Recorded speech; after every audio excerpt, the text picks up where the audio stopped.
coração, foi debaixo desse teto e desse fogo de madeira que eu vivi uma das maiores experiências do meu ministério.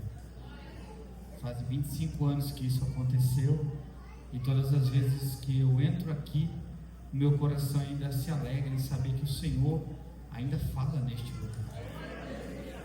Sou grato porque recebi esse convite, então preciso externar a minha alegria pela confiança. Pastor Marcos, muito obrigado pelo convite e pela confiança. Gabriel também sempre em contato comigo por aqui. Também nessa feita encontro o pastor William Afonso, é uma bênção tê-lo aqui, e também é uma responsabilidade, porque os irmãos sabem muito bem que também é um jovem pregador exponente no nosso ministério, que sem dúvida o Senhor tem usado. Eu agradeço pela sua bondade em sentar para me ouvir, não era necessário. Fico feliz também de ver aqui a igreja do Paranapanema. A igreja do Paranapanema, para quem não conhece, meus irmãos, tem que ir. Porque quando você chega pela primeira vez, você vai dizer: ih, será que eu errei? Aí você entra e Jesus te coloca no estreito, é mais ou menos assim, né, meus irmãos?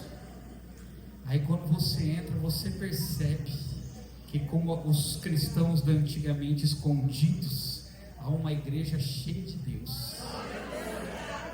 É muito bom ver vocês aqui. Que Deus abençoe, em nome de Jesus. Eu pedi autorização do pastor, eu já falei isso aqui, também falei no Paranapanema, Vilipeu eu devo ter falado, Carlos Lourenço também, mas eu tenho autorização do nosso pastor presidente, pastor Paulo, para repetir isso.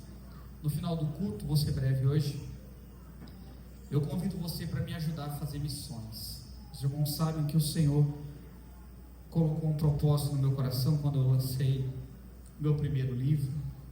Já são 2 anos que eu estou já rodando o campo de Campinas falando desse livro, e os irmãos já me ouviram falar disso.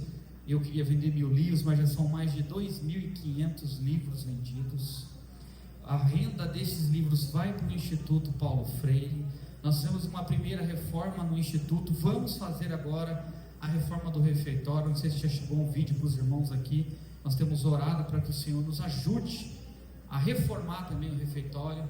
Então, se você quiser me ajudar a fazer missões, este livro, cujo último capítulo foi escrito junto com as crianças, fala sobre como Deus cuida das nossas vidas, mesmo quando a gente não percebe. Você acredita nisso? Você acredita que a mão do Senhor cuidava de você, mesmo quando você não tinha a menor noção? Esse livro fala disso, vai abençoar a sua vida, e você me ajuda a abençoar a vida daquelas crianças do Instituto. Eu terei outros livros lá na frente também, mas um em especial é um livro escrito em coautoria com mulheres. São 10 escritores, eu sou o único homem. Por quê? Porque é um livro de poesia cristã. Os homens não gostam muito de poesia cristã, mas eu gosto. Então eu fui convidado por essas irmãs aqui para participar. Chama Nas Asas do Espírito, poemas de graça e de liberdade. Vai também estar lá na frente, se os irmãos quiserem cooperar, também vai estar. Que Deus abençoe. Eu já falei disso tantas vezes, eu acho que em todas as igrejas, que eu prefiro agora ser um pouco mais resumido, meus irmãos. Deus abençoe. Abre a sua Bíblia comigo no livro de Atos dos Apóstolos. Atos dos Apóstolos, capítulo de número 16. Queridos irmãos, queridas irmãs, quando a gente é convidado para uma festividade, tudo que um pregador de bom senso quer é pregar no tema. Mas em defesa dos pregadores, vou dizer, nem sempre é fácil. Porque se você está com a sua agenda um pouquinho mais cheia, é difícil dar conta de mais de 100, 120 sermões diferentes ao longo de um ano.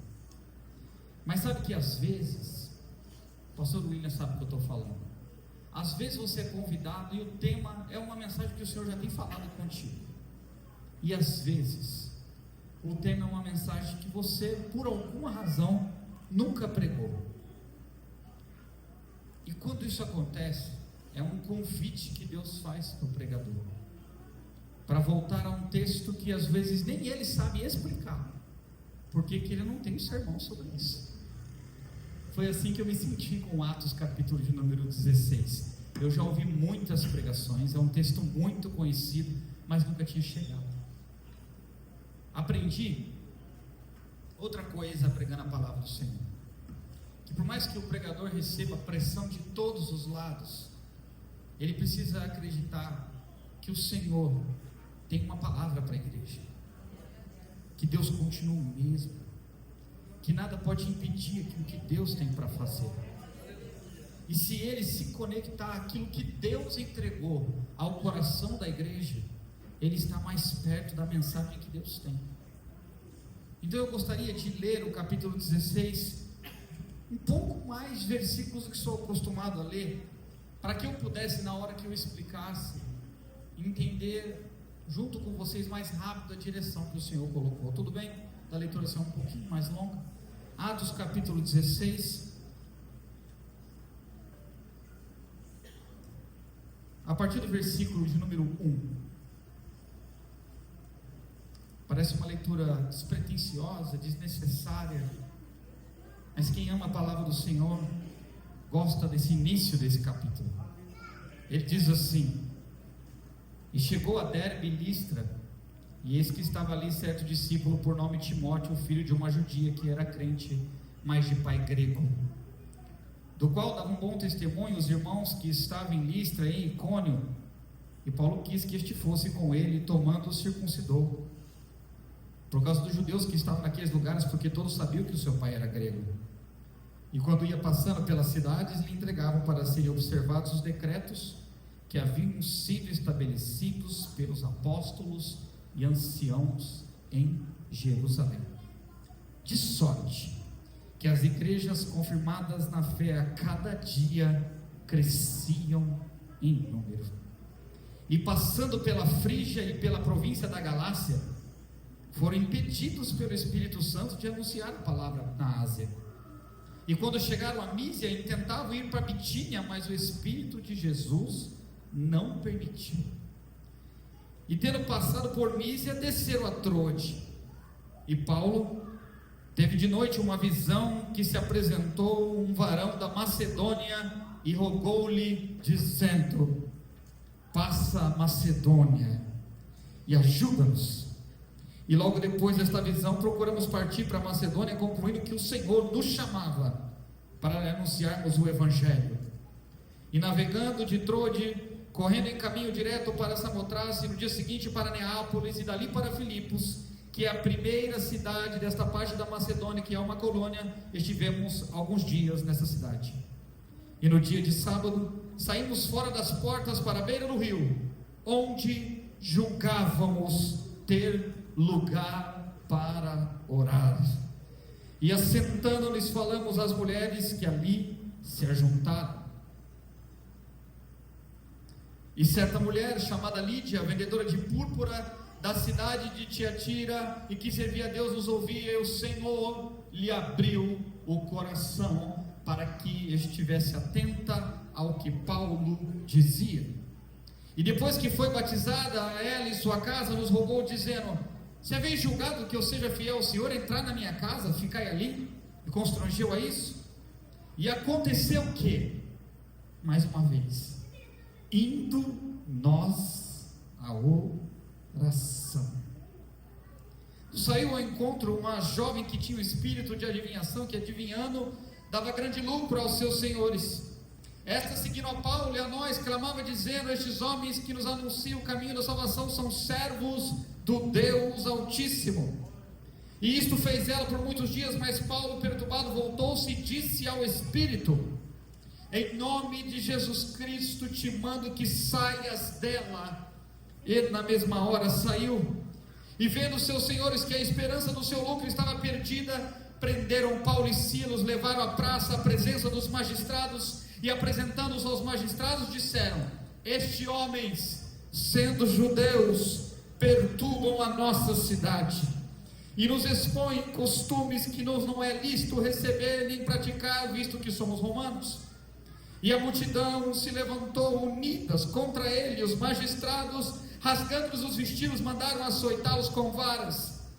E havendo-lhes dado muitos açoites, os lançaram na prisão e mandaram ao carcereiro que os guardasse com segurança, o qual, tendo recebido tal ordem, o lançou no cárcere interior e lhe segurou os pés no tronco. E perto da meia-noite, Paulo e Silas oravam e cantavam hinos a Deus, e os outros presos os escutavam. E de repente sobreveio um tão grande terremoto que os alicerces dos cárceres se moveram, e logo se abriram todas as portas e foram soltas as prisões de todos. E acordando o carcereiro, vendo as portas abertas, as portas da prisão, tirou a espada e quis matar-se, cuidando que os presos já tinham fugido. Mas Paulo clamou com grande voz, dizendo: não te faças nenhum mal, que todos aqui estamos. E pedindo luz, saltou dentro, e todo trêmulo se prostrou ante a Paulo e Silas, e tirando-os para fora, disse: Senhor, que é necessário para que eu possa me salvar?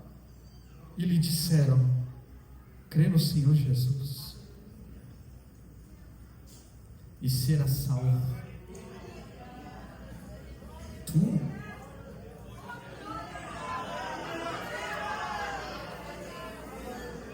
e tua casa.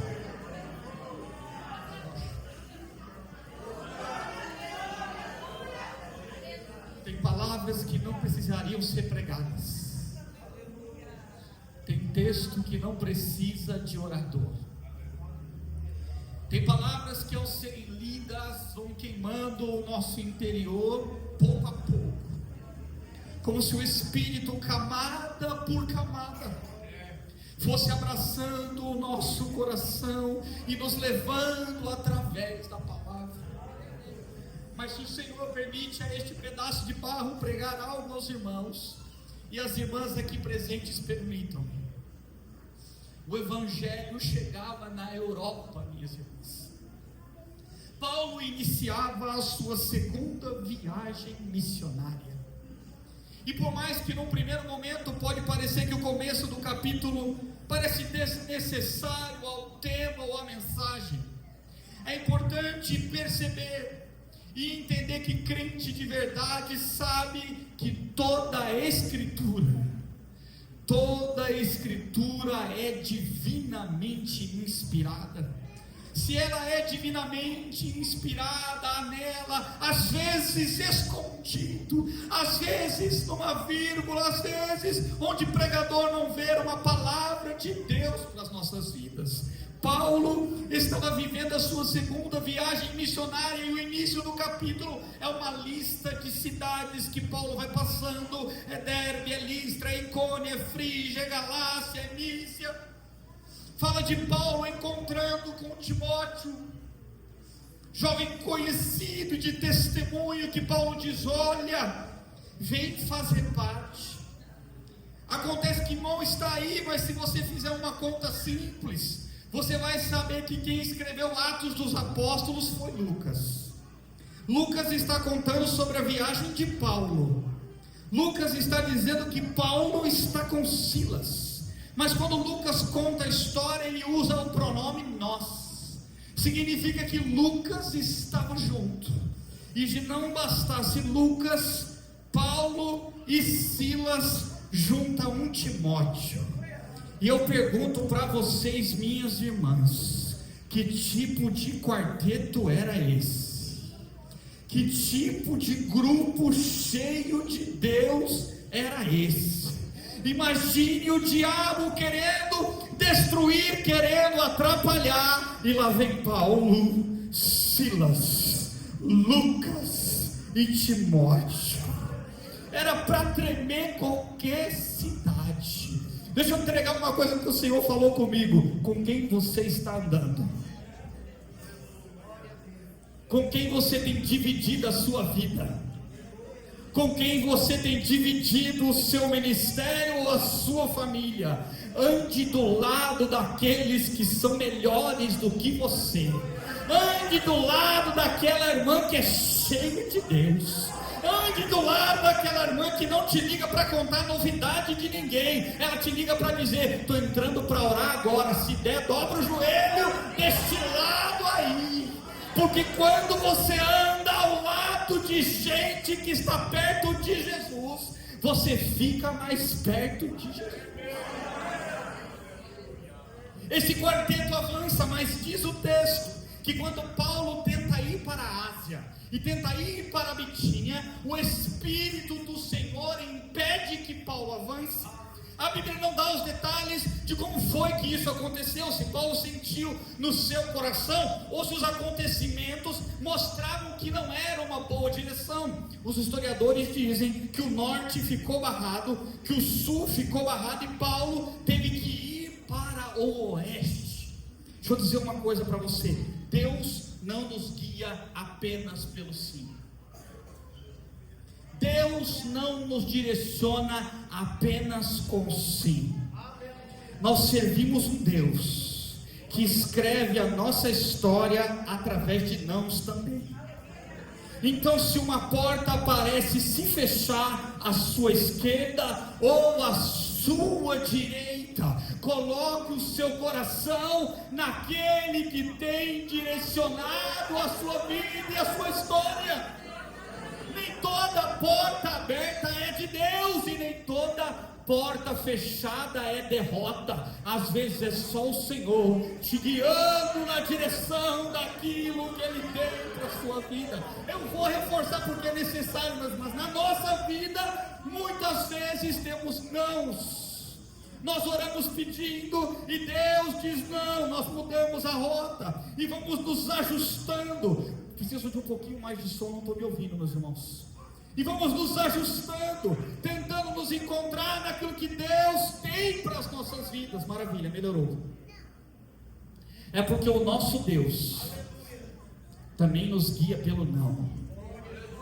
Se você, minha irmã, entrou aqui nessa noite cheia de não, cheia de coisas que não deram certo, cheio de portas que foram se trancando aqui ou ali, acredite, o seu Deus é aquele que te guia também pelo não.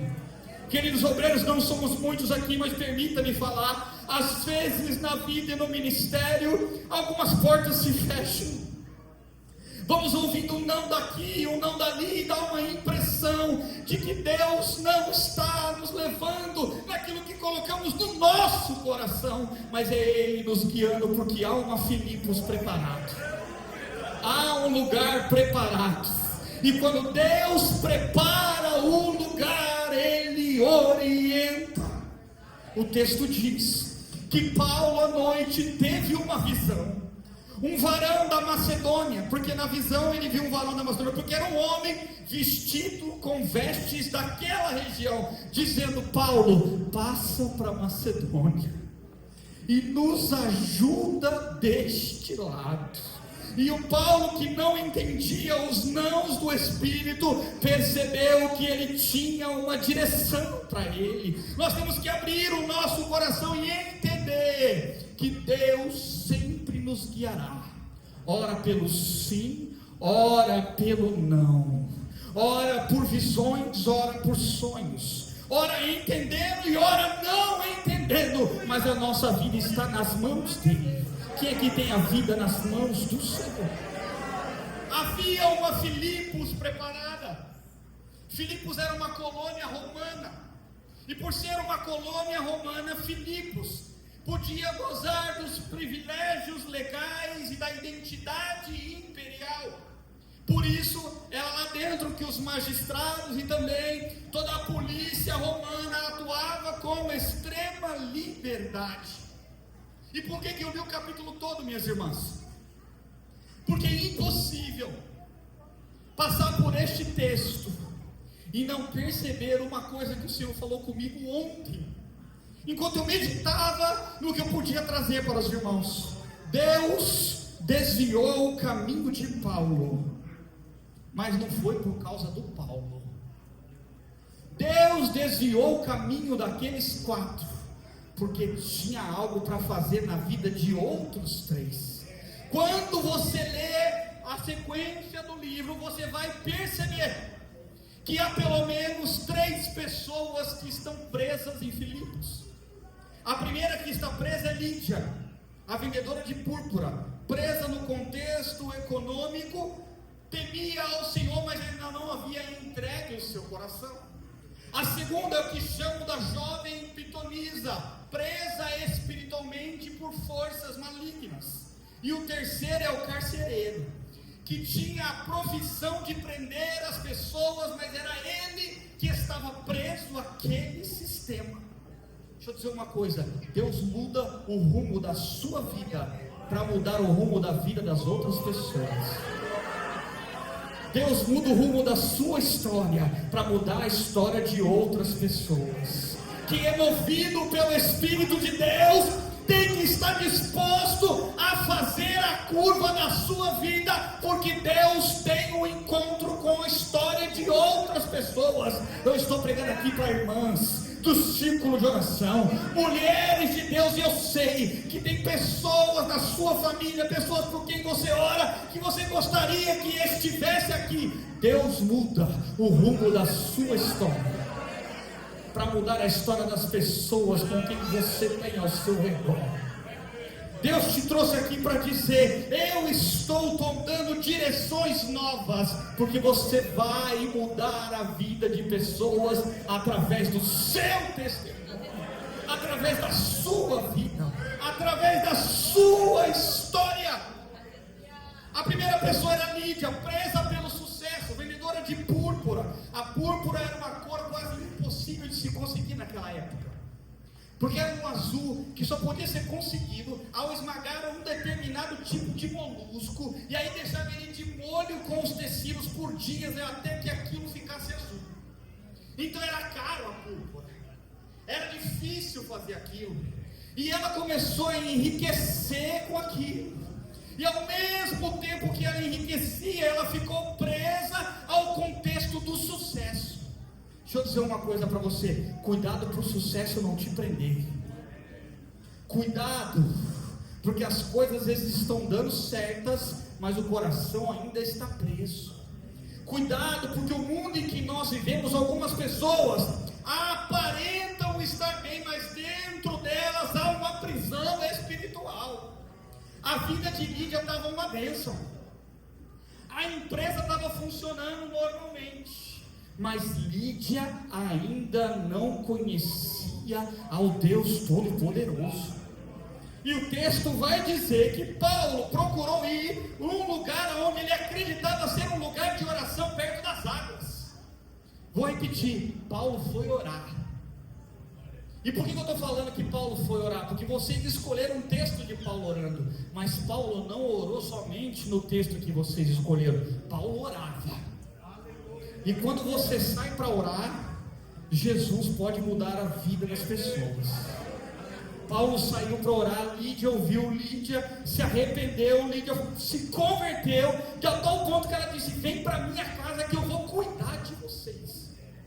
Deixa eu dizer uma coisa para você: há pessoas presas pelo sucesso, e há pessoas presas porque a vida está tudo bem. Há pessoas aqui assim nessa noite, está dando tudo certo, e quando as coisas costumam dar certo, a gente se aquieta, porque viver dentro da zona de conforto é bom, e todo ser humano gosta. Mas deixa eu dizer uma coisa para você: não adianta o conforto externo se não há presença interna. Não adianta estar tudo bem na sua casa se o seu coração ainda não está de todo liberto. O Senhor está aqui nesta noite para dizer: eu sou aquele que olha o lado de dentro. Eu sou aquele que não fica impressionado com aquilo que as pessoas podem ver para fora. Eu sou aquele que vejo o lado de dentro. Paulo foi, aleluia, passa pela casa de Lídia, e o texto vai dizer outra coisa. O texto vai dizer o seguinte: e Paulo resolveu ir orar de novo. O Paulo que orou e chegou na Lídia, orou e deu de encontro com a jovem. Essa jovem é apresentada como uma jovem com espírito de adivinhação. Eu não sou de ficar citando idiomas antigos, mas é uma coisa interessantíssima desse texto. A palavra usada ali para adivinhação no grego é pitones. Pitones é a mesma coisa que piton, que é o nome que nós usamos para falar das cobras e das serpentes. Já ouviu falar da cobra piton? Quando o texto diz que ela tinha um espírito de adivinhação, o texto está dizendo que a carga espiritual na vida daquela mulher era terrível. Ela tinha um espírito de serpente. E esse espírito de serpente, que na Bíblia é chamado espírito de pitones, ele era valorizado no culto a Delfos. E esse espírito movia aquela mulher em adivinhação. E as pessoas que cercavam aquela mulher aprenderam a se aproveitar daquilo que o demônio fazia na vida dela. Veja, era uma pessoa presa e possessa por demônio, e tinha gente ainda querendo levar vantagem. Deixa eu te falar uma coisa, vou só jogar, ainda tem gente por aí querendo levar vantagem com o demônio.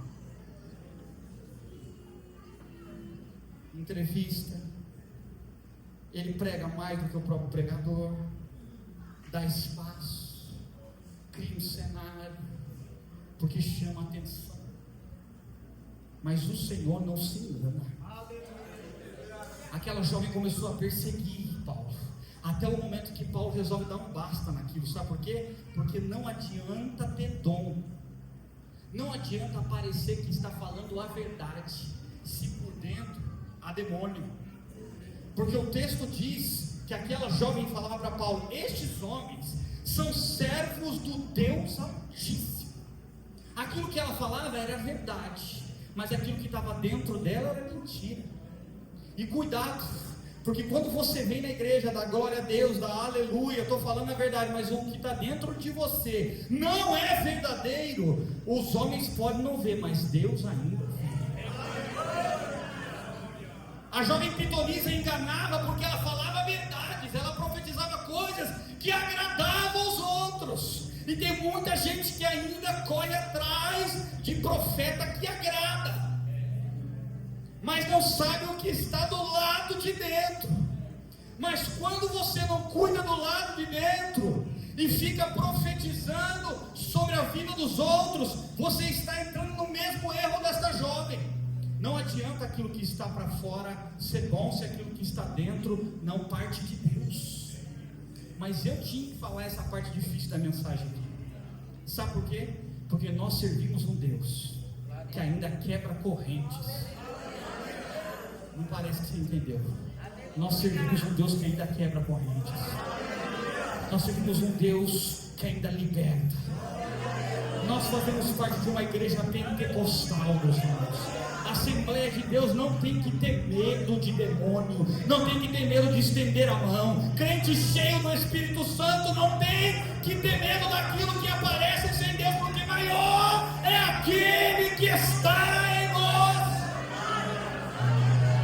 Que se quebrem os demônios que estão tentando invadir a nossa igreja, o nosso culto, os nossos círculos de oração, as nossas igrejas, os nossos jovens, em nome de Jesus. Não há espaço.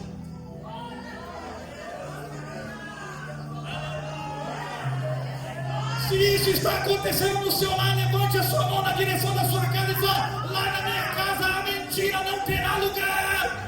Lá na minha casa, Piton não terá espaço. Não é só o que sai da boca para fora. Deus irá libertar o lado de dentro.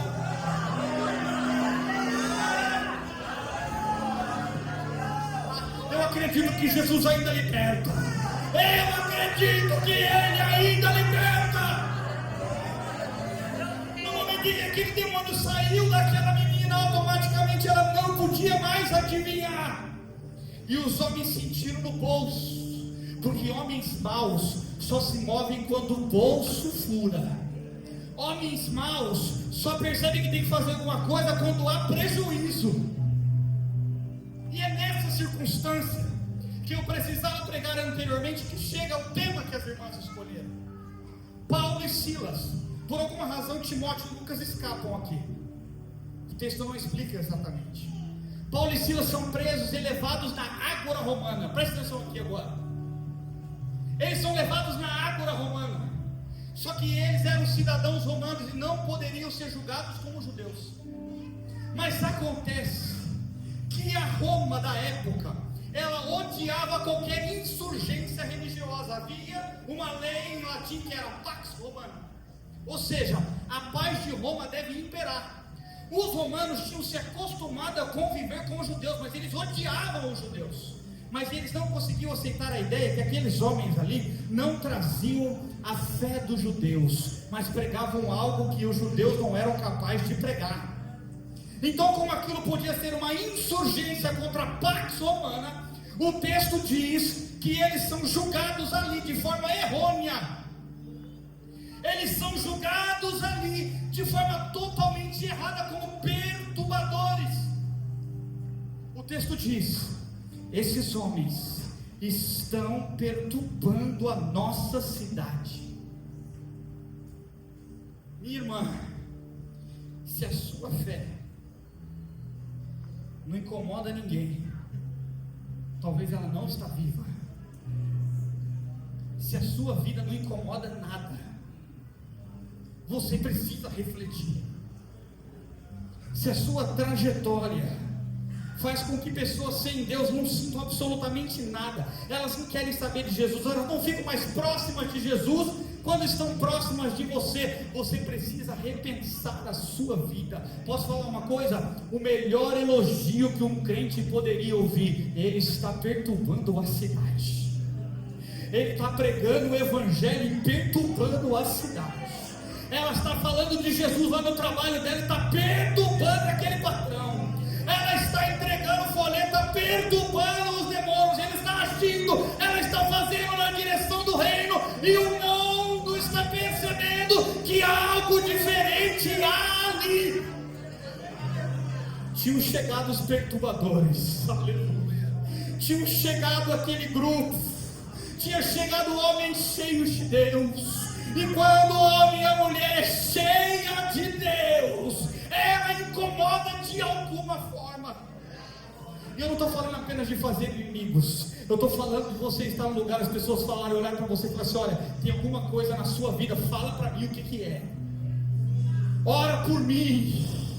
Ah, se ninguém que não é crente nunca chegou para você e falou: ora por mim, você precisa repensar a sua vida. Porque quando o mundo começa a achar que você tem uma conexão com o céu,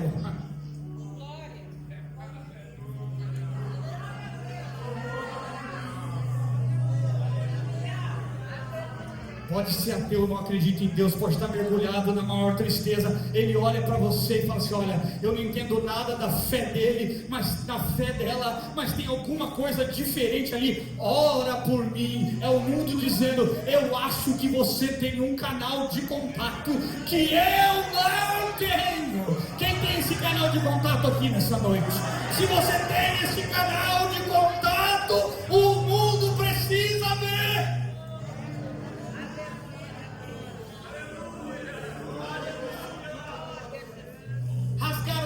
De Paulo e Silas, chicotearam com varas, abrindo feridas em suas costas, e mandam ele para o carcereiro e digam: olha, encerram eles na prisão. O carcereiro encerrou Paulo e Silas no método que apenas indivíduos perigosos poderiam ser presos. Primeiro, cidadão romano não podia ser açoitado, era proibido, eles foram açoitados. Foram colocados lá, obreiro, no tronco. Eu vou tentar explicar um pouquinho para vocês o que era o tronco. Não era com a mão para cima não, meus irmãos. O tronco era como se fossem duas hastes de madeira enormemente pesadas, impossíveis de serem levantadas por 10 homens, que tinham furos no meio, onde se colocava o pé e depois fechava-se as cadeias para que o pé não saísse. Até aí tudo bem, né? Acontece que a perna direita, aleluia, que a perna direita era colocada o máximo afastado da perna esquerda, o máximo, até que a dor fosse insuportável. Então, quando você era colocado no tronco, aleluia, o sono ia embora, encerrado no mais profundo interior da cadeia, diz o texto. Aquele calor sobre eles, o suor descendo sobre as feridas nas costas e as câimbras nas pernas. Não podia passar a mão para passar, porque as mãos também estavam presas, e as câimbras faziam os músculos saltar na perna. E talvez pensaram: estão ganhando um grande castigo, quero ver descansar. Acontece, meus irmãos, que eles não sabiam o que tinha acontecido nos versículos anteriores. Você sabe.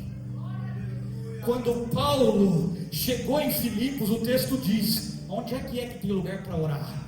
Saiu para orar e encontrou Lídia. Quando foi para a casa de Lídia, disseram: onde é que tem lugar para orar? Saíram de lá e encontraram a jovem Pitonice. Aleluia. Aí eles foram lá e colocaram 2 crentes. Esse é o erro.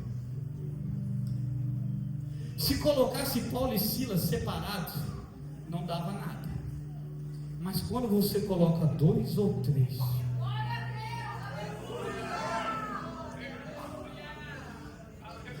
o texto diz: onde estiverem 2 ou 3. Agora você entendeu? Então eu senti vontade de repetir: onde estiverem 2 ou 3 reunidos em meu nome. Tem desses aqui no Esmeraldina nessa noite. Tem desses aqui no Esmeraldina nessa noite. Ali estou eu no meio deles.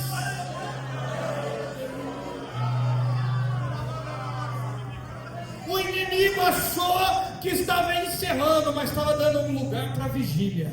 O inimigo achou que era um problema prender eles juntos, mas não sabiam que eles sempre andavam juntos. E quando eles estavam juntos, eles não estavam sozinhos. Quando eles estavam juntos, a presença do Senhor estava com eles.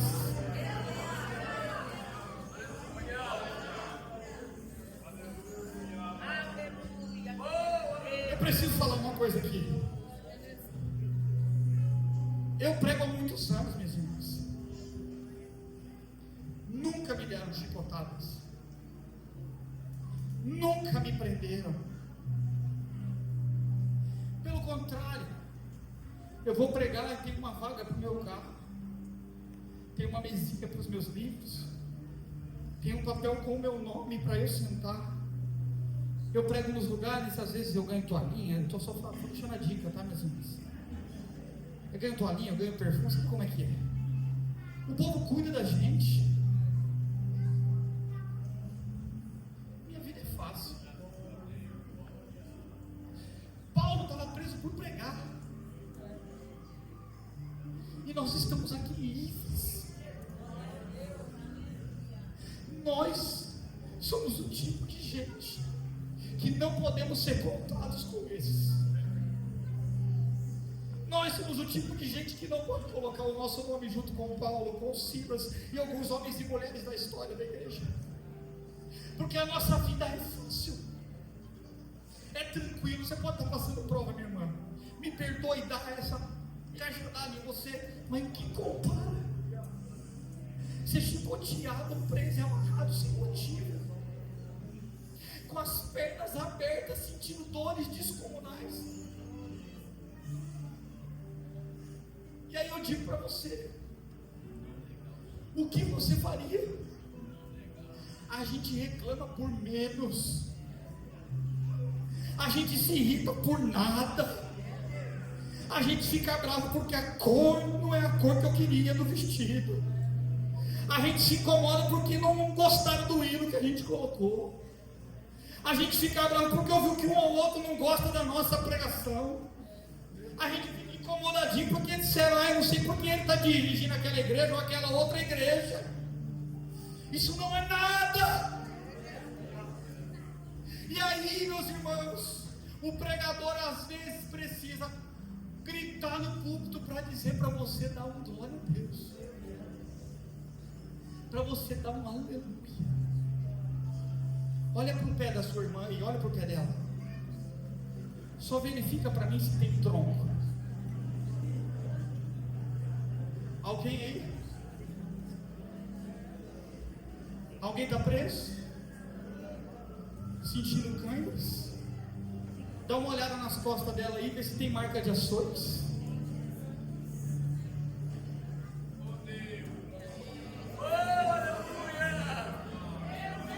Eu não sei você, mas eu tenho motivo para adorar até meia-noite. Eu não sei você, mas eu tenho motivo de louvar ao Senhor em todo o tempo. Eu não sei você, mas eu tenho que me esforçar cada dia. Eu tenho que ter vergonha de perder culto, porque eu sou protegido em meu tempo. Eu vou dizer para você, se Paulo e Silas oravam e cantavam nessa situação, se não tivesse tronco, eles estavam saltando e pulando. Será que você consegue fazer isso para Jesus aí essa noite? Será que você consegue orar ao Senhor nessa noite? Será que você consegue adorar ao Senhor nessa noite?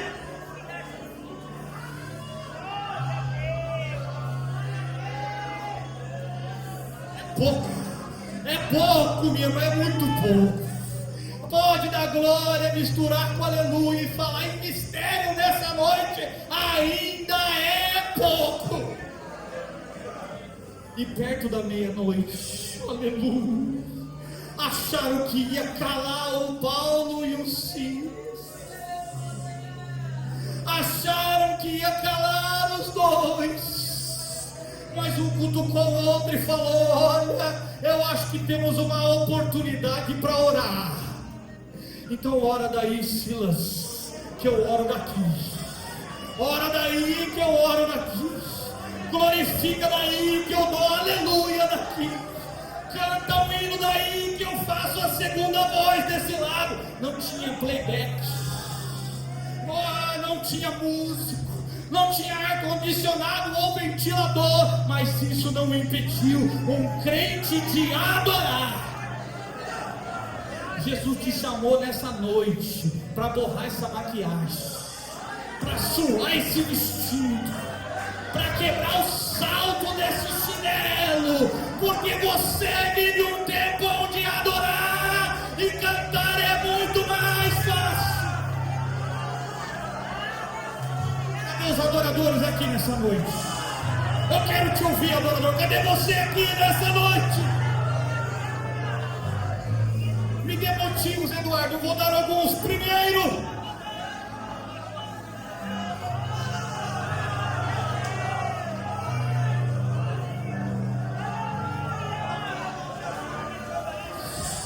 este é o som da adoração. Pode continuar adorando o Senhor.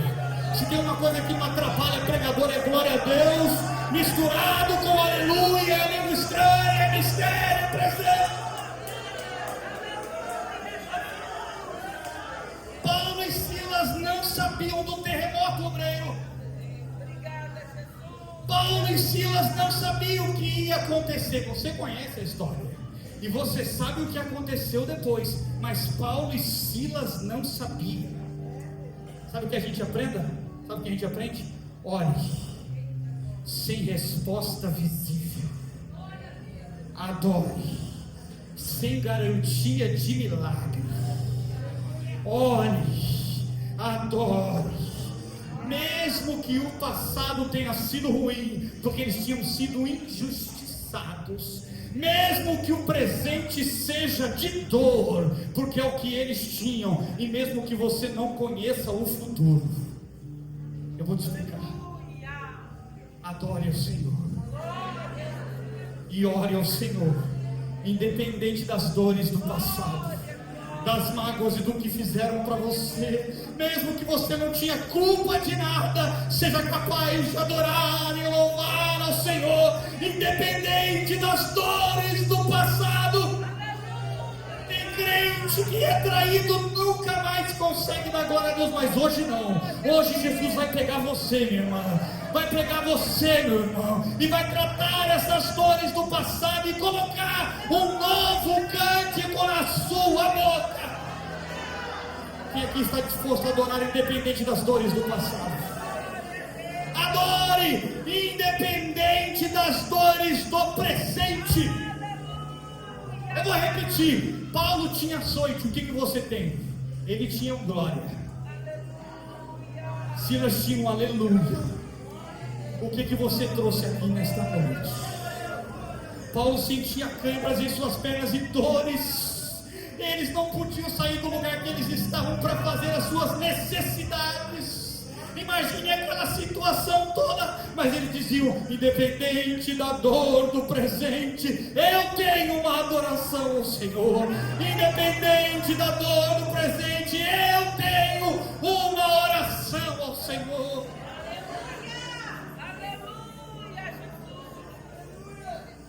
Adore, adore, adore, adore. Mesmo que você não sabe o livramento do futuro. Eu gosto dessa parte. Paulo não sabia do terremoto, mas o texto diz que eles oravam e cantavam. Alguns historiadores tentaram diminuir essa história, obreiro, dizendo que na cidade de Filipos existe algumas confluências de placas tectônicas e é uma região onde a possibilidade de terremotos ela é real. Alguém fala: aconteceu, foi coincidência. O mundo nunca vai conseguir entender o que Jesus está fazendo. Olha a coincidência de Paulo e Silas ser presos.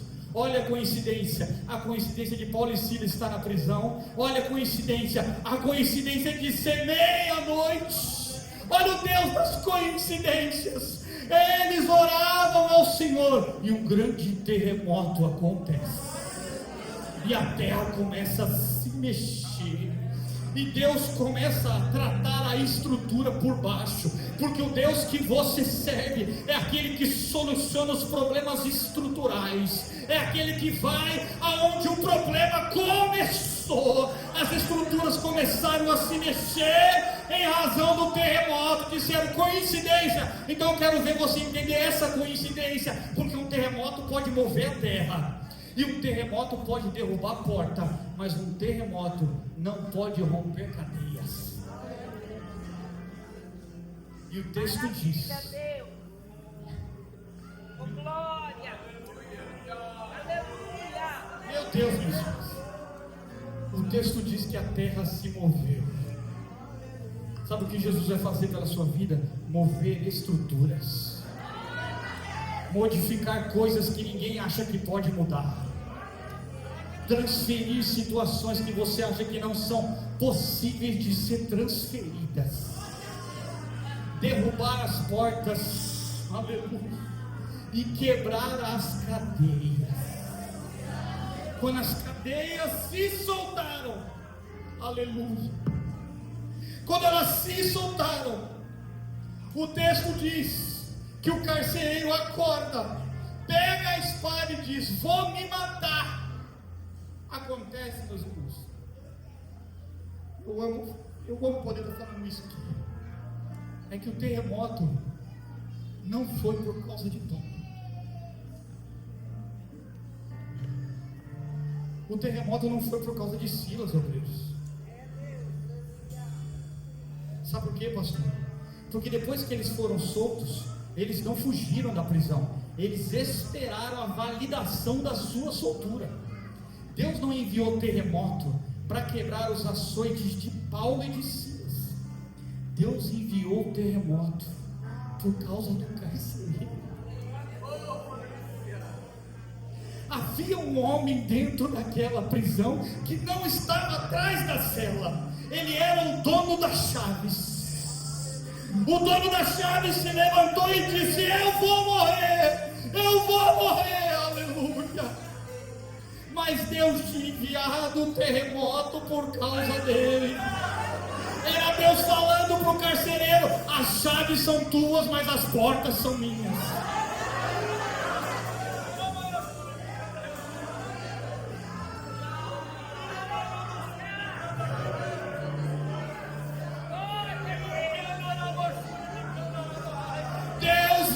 Enviar livramento para os seus, minha irmã. Levanta a sua mão, deixa eu profetizar sobre a sua vida. Deus vai enviar livramento para os seus. Às vezes Ele vai permitir que você passe pelo sofrimento. Ele vai mudar o rumo da sua vida. Ele vai fazer você sofrer açoites e dores. Ele vai enviar o terremoto. E não é sobre você, é sobre as pessoas que precisam ser libertas deste mundo. Louvado seja o nome do nosso Deus. O Senhor vai enviar um terremoto na sua casa, levanta sua mão. Ele vai enviar um terremoto na sua família. Ele vai enviar um terremoto nas suas estruturas, porque há um carcereiro em Filipos. E aí que Paulo entendeu o que aquele varão que apareceu de noite disse para ele: venha para Macedônia. Aleluia, eu estou sem som. Venha para Macedônia. Venha para Macedônia, porque nós precisamos de ajuda. Aleluia, aleluia, aleluia. Deus vai levantar uma geração disposta a sofrer pelos outros, disposta a chorar pelos outros. Deus vai mudar o rumo da sua vida, porque tem uma Lídia presa na situação financeira, mas precisa de liberdade dentro dela. Se por alguma razão não estou me ouvindo, aleluia, glória a Deus, aleluia, amém, obrigado. Minha voz está fraca também, mas agora melhorou bastante para mim. Deus vai enviar você, porque tem jovens presos espiritualmente que precisam ouvir a palavra do Senhor.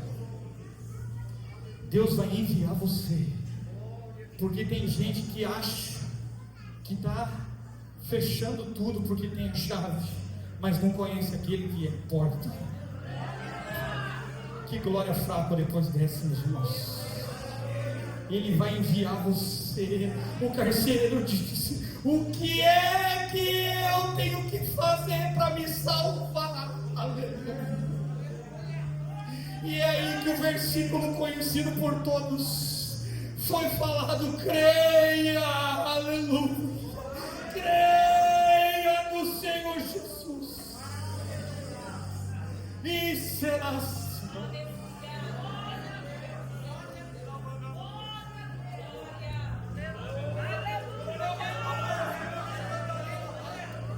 Jesus está te convidando a orar. Jesus está te convidando a adorar. Jesus está mudando o rumo da sua vida, está mudando o rumo da sua história, porque tem vidas para serem alcançadas. E sabe qual é a minha alegria? É porque nessa noite ninguém tem tronco no pé. Porque nessa noite, oh que maravilha! Porque nessa noite ninguém está preso em suas mãos. Tem alguém com a mão presa? Se não, levanta a sua mão assim. Levanta a sua mão assim. Mexe o teu pé. Se fosse só isso, era pouco. Mas sabe qual que é a maior vantagem? A cada banco que eu olho, eu vejo Paulo, Silas. Paulo e Silas. Paulo e Silas. Paulo e Silas. Olhe para essa irmã do seu lado e veja se ela tem mais cara de Paulo ou mais cara de Silas. Se ela for sua amiga, você fala assim: eu estou pensando em adorar essa noite, me acompanha? Então pode começar. Fala para ela: eu estou pensando em dar um glória nessa noite. Eu estou pensando em dar uns aleluias nessa noite. Eu estou pensando em exaltar nessa noite o Deus que muda caminhos, porque Ele tem ainda vidas a serem alcançadas. Quem acredita nisso, levante a sua mão comigo e adore.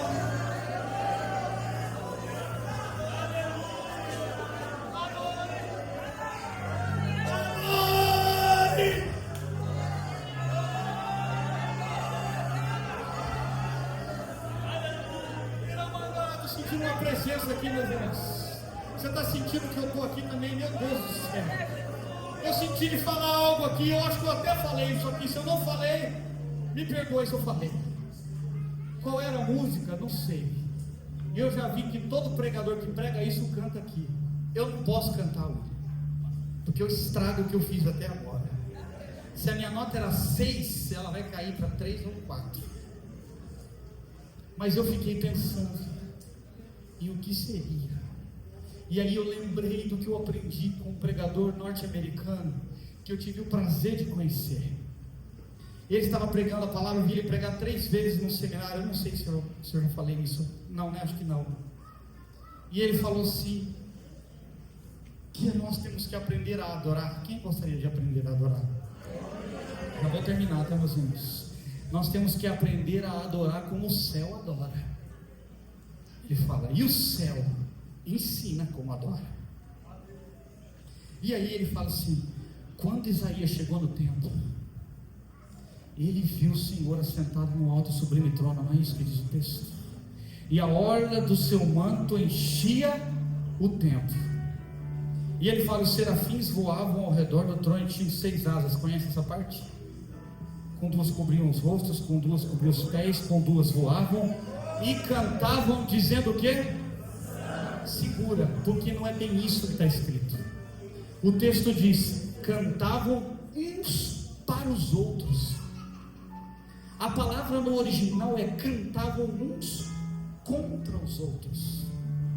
E a palavra contra significa que um serafim passava pelo outro serafim, obreiro, e dizia, santo. O outro serafim se sentia desafiado pelo primeiro serafim e dizia, santo. Peraí que tem crente que já entendeu.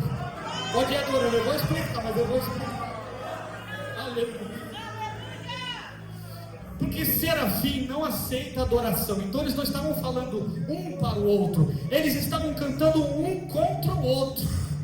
É como se um serafim estivesse chegando, levanta as suas mãos assim, pastor, e chegasse para o outro e disse assim, ó, santo, voasse para o outro lado de lá, encontrasse outro serafim e disse assim, santo, santo, santo, santo. Eu nunca tinha entendido isso. Aí ele me explicou melhor. Escuta isso que eu aprendi com outra pessoa. Essa mensagem não é minha, tá, William? Ele disse assim, é exatamente o que acontece na igreja. Serafim não precisa explicar para o outro serafim o porquê que está adorando. E o crente é a mesma coisa. Jesus está falando, quem acredita que Jesus está falando? E aí o seu amigo está naquele canto da igreja. Você olha para aquele canto e faz assim, ó. Do lado de lá ele olha para você e faz assim.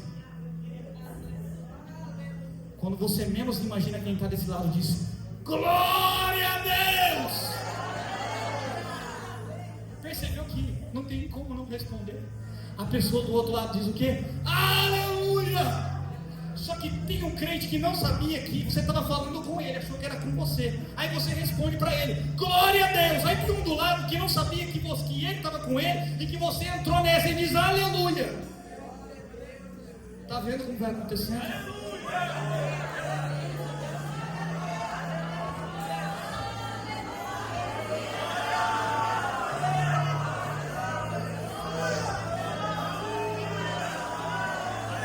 Os serafins voavam ao redor do trono, e cantavam uns aos outros, dizendo, santo, santo. Olha para algum crente, desafia ele a dar um glória maior que o seu, santo. Glória a Deus, aleluia. Não tem tronco no pé, mas tem adoração nos lábios. Santo, santo, santo, santo, santo, santo.